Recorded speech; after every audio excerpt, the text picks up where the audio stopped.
Chief minister Sindh مراد علی شاہ نے 4 دن پہلے ایک اعلان کیا تھا. وہ اعلان تھا کہ سندھ کے اہم ہسپتال جناح کے جو ایگزیکٹو ڈائریکٹر ہیں ڈاکٹر شاہد رسول کو برطرف کیا جائے گا اس عہدے سے.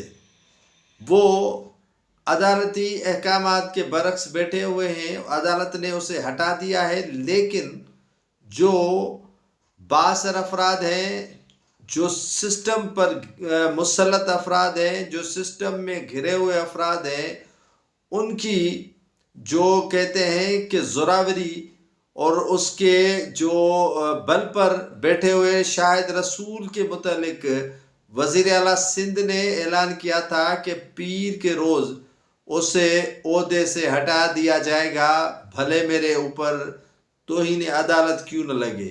لیکن میں نے کہا تھا کہ یہ صرف فرضی اعلان ہے، اس پہ کچھ نہیں ہوگا. آج پیر ہے اور پیر کے بعد منگل آنے والا ہے، لیکن پیر تک شاہد رسول کو عہدے سے نہیں ہٹایا گیا. شاہد رسول اپنے عہدے پر موجود ہے اور اپنے کام کر رہے ہیں.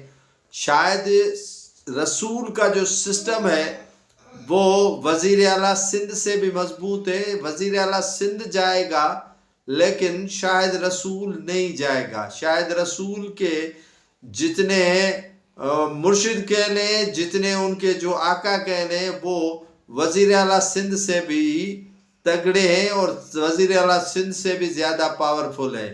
اسی لیے وزیر اعلیٰ سندھ وہ بات کرے جو من و تسلیم کروا سکے.